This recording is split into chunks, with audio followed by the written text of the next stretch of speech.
Hello, my love. How are you? Let's talk exams. Are you in the throes of it? Are your kids going through exams? It's hard work, isn't it? I know what it's like. Hormones are high. Everyone's a bit tetchy. You're walking on eggshells because you don't know if you're saying the right thing or the wrong thing. We're all bloody knackered. It's nearly the end of the academic year anyway.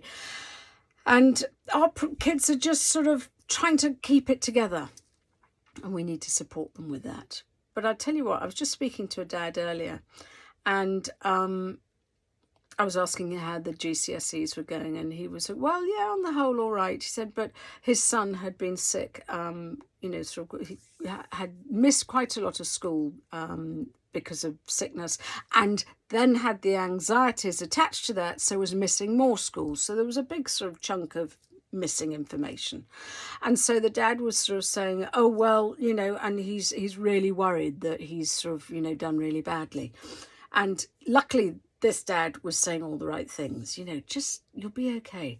But a lot of our kids are not able to hear that, and they are under so much pressure. And if you don't do well, then your life will be ruined, and you'll be closing so many doors. And if you ruin your GCSEs, you can't do the A levels you want. Or if you ruin your A levels, you won't be able to go to university. Or if you don't get the sort of the degree you want, then what chance do you have in the workplace? And it's just not fair, and it's just not right, honestly, because life. They've only sort of lived, they're teenagers, they're sort of 15, 16, or if they're a bit older doing the A levels. Do you know what I mean? They've only been here for maximum of sort of 20 years, and we're busy telling them that their life's over, which is bollocks. And so I think what we have to remember is, yes, the exams that they're doing will help them get to the next stage. But if they need to resit, if they need to do something different, it's okay. They're not going to run out of time. If a child needs to resit a GCSE in the summer, that's fine. If they might need to do, resit the last year at school, that's okay. A hell of a lot of kids go on gap years. What's that all about? You're not telling them that time's running out there.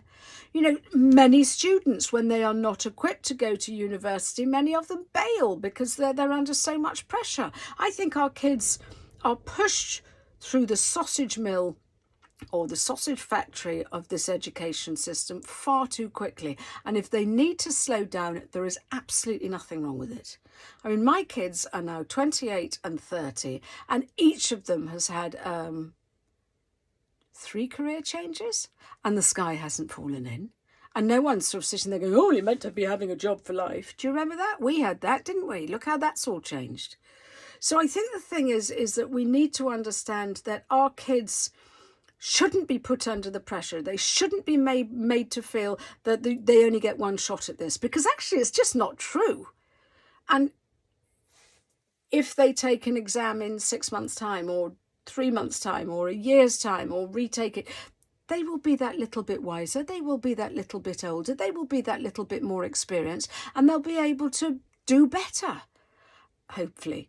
And so let's not make them feel that their whole life and future depends on what they're doing right now.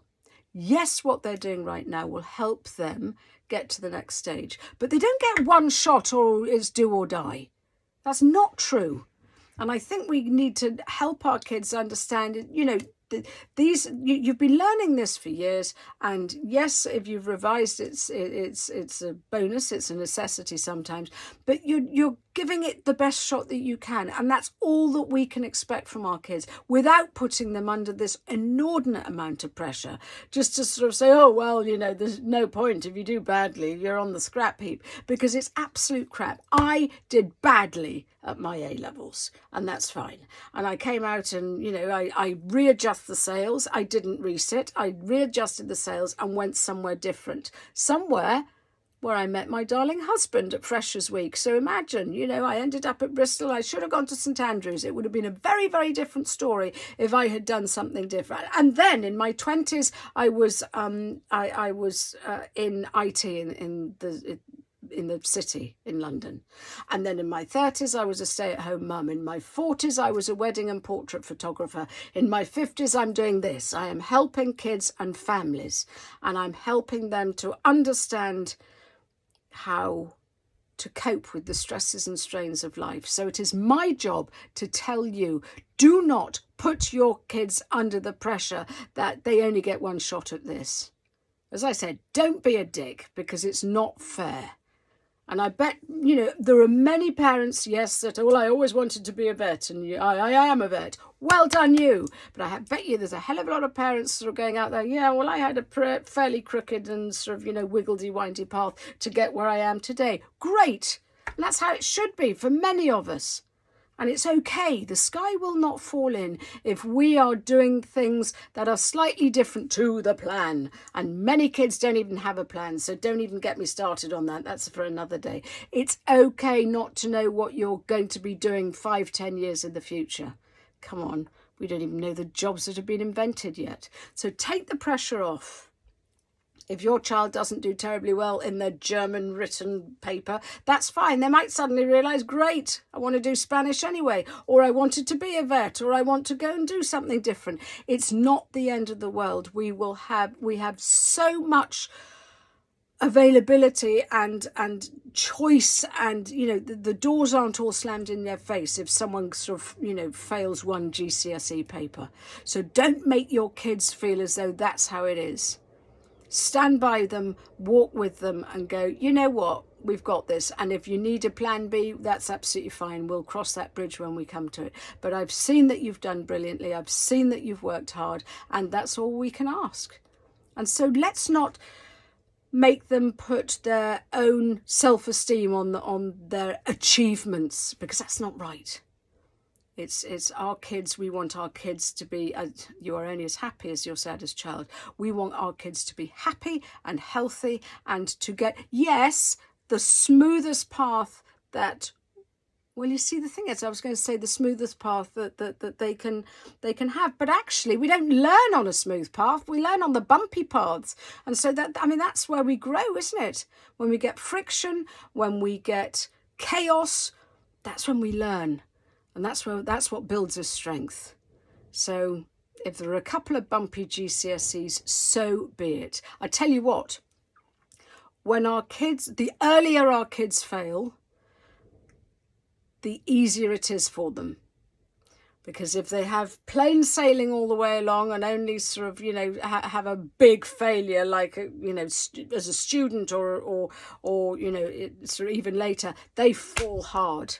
And that's really hard to deal with. So if our kids have the lumps and the bumps in the road already, then that's great. And they'll learn from it, and they will come back stronger. But they will come back even stronger if you're by their side looking after them.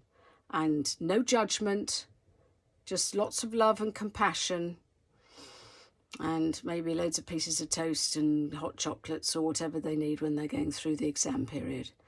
Anyway, sending lots and lots of love. I've been there. I had the double header of GCSEs and A-levels. I know what it's like. But you can get through this.